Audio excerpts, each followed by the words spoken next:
Fire Lord Ozai. For much of the series, he wasn't even a functional character, more so a symbol. The essence of pure evil. Ozai didn't need some thought-out philosophy. He was the antithesis of everything the protagonist believed in and didn't need to be much more.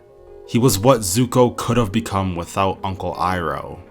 One of the many themes in Avatar: The Last Airbender is the battle between love and fear. Those were the two parenting styles of Ursa and Ozai, and it's how Zuko and Azula grew to know the world. Ozai didn't need to be anything more than a generic villain. We don't even see his face until season 3, which makes us think of him more as a vague entity. In the comics, however, he becomes a much more fleshed out character. Ozai was a cruel, prideful psychopath who was responsible for all the mental damage that fundamentally ruptured the core of the Fire Nation's royal family.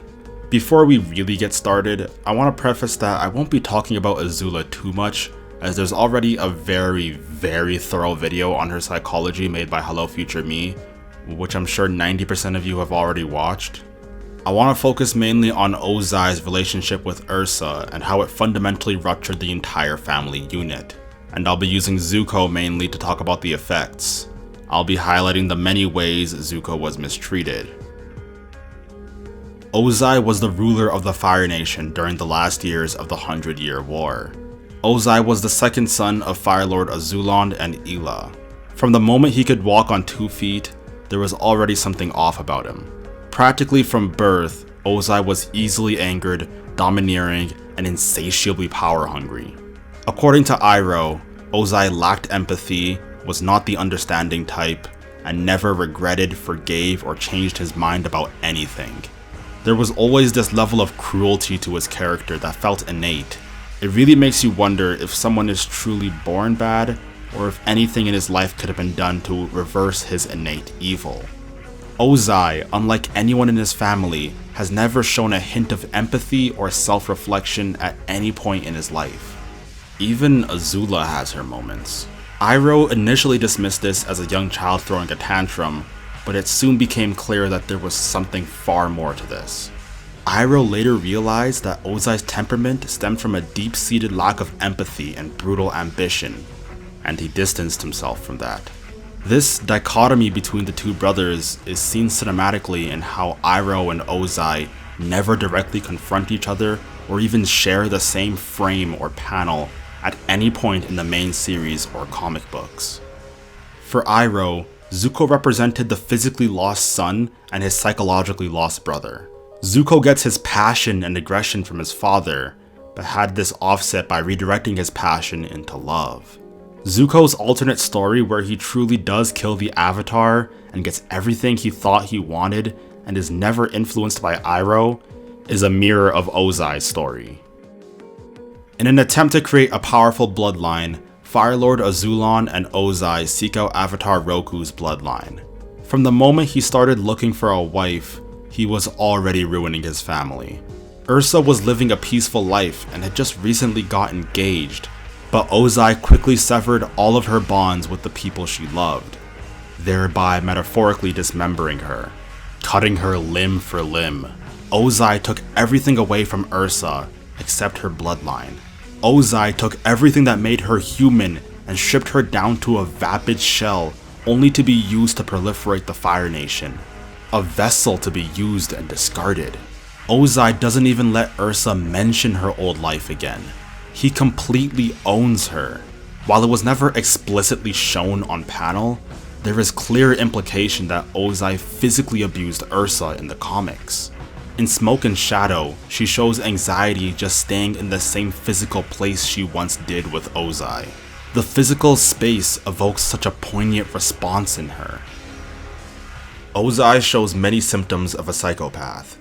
He shows no empathy, he's manipulative, he lacks guilt, an inability to distinguish between right and wrong, difficulty showing remorse or empathy, a tendency to lie, and with him being the leader, the nucleus of the family, this has catastrophic effects. In this unit, there's no one above him, no one he has to adhere to, no force above him. His relationship with Ursa is indicative of all of his family's relationships.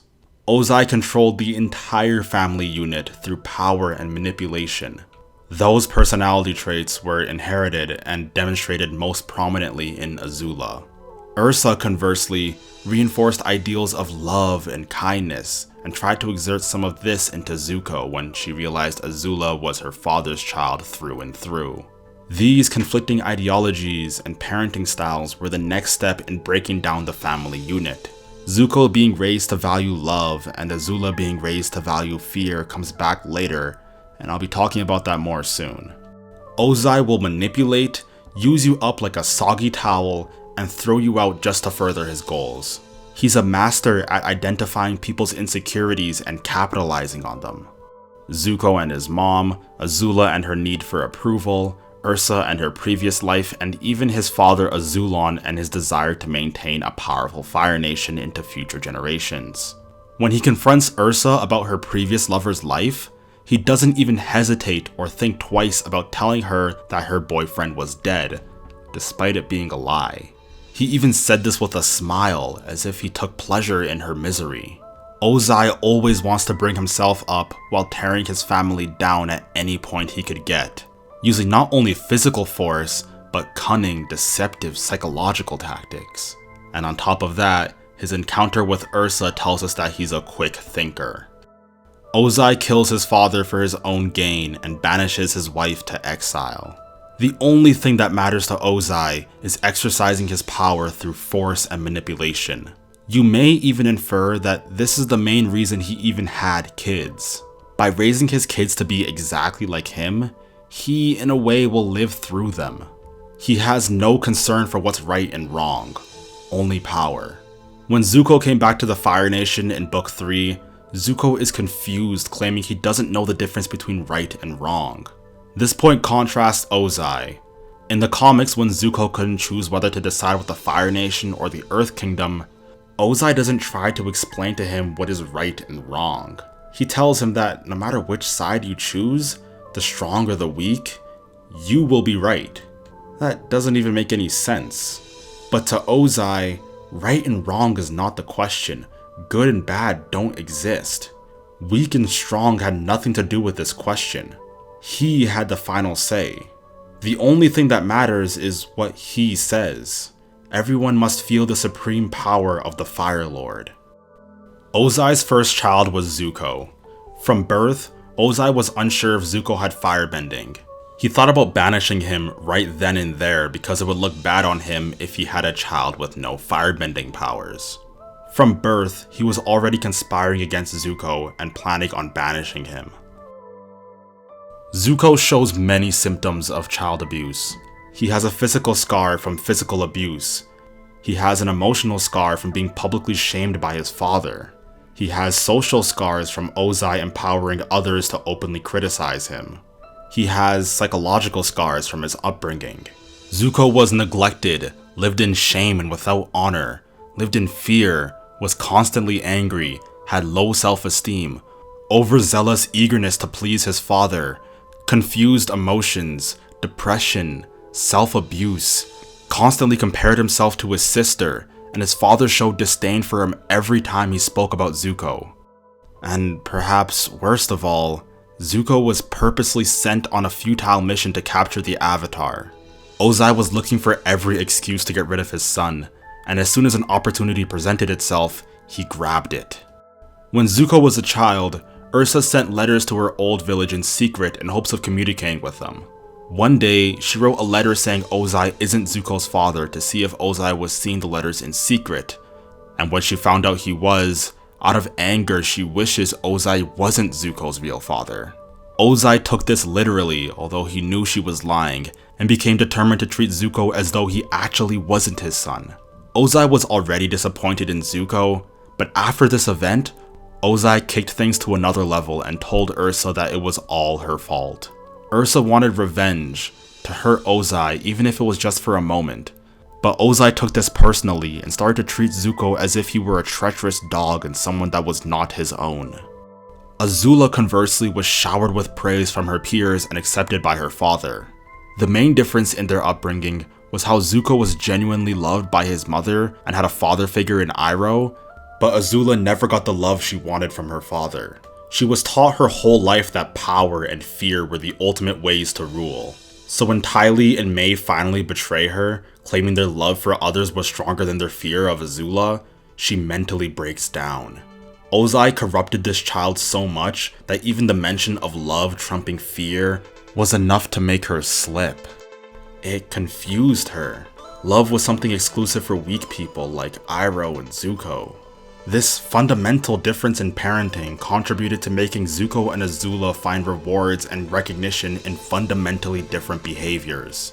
This led each parent showing favoritism to one child over another, further disrupting the family unit. This is what these kids had to deal with at the age of 14 and 16. War aged the children. They could have had an innocent life of bliss, but because of their family problems and an ongoing war, they had no room for a normal family. There are moments in the show where Azula and Zuko show potential for camaraderie, specifically in the beach. And in The Search, they're shown genuinely having fun recollecting their memories at Ember Island, watching a reenactment of the final duel of Love Amongst Dragons, a play their mother used to act out in. This gives us a glimpse of a life they could have had if their father's psychopathy and a 100-year war didn't interrupt them. In Zuko's years as the Fire Lord, he comes to Ozai to talk about the Fire Nation colonies after Aang took his bending away. Ozai gets angry at Zuko, yelling at him to leave. Zuko obeys despite having far more power than his father. This shows Ozai that even in prison, he was not helpless. He could continue to pull the strings of his family and get what he wanted. Well, not for long.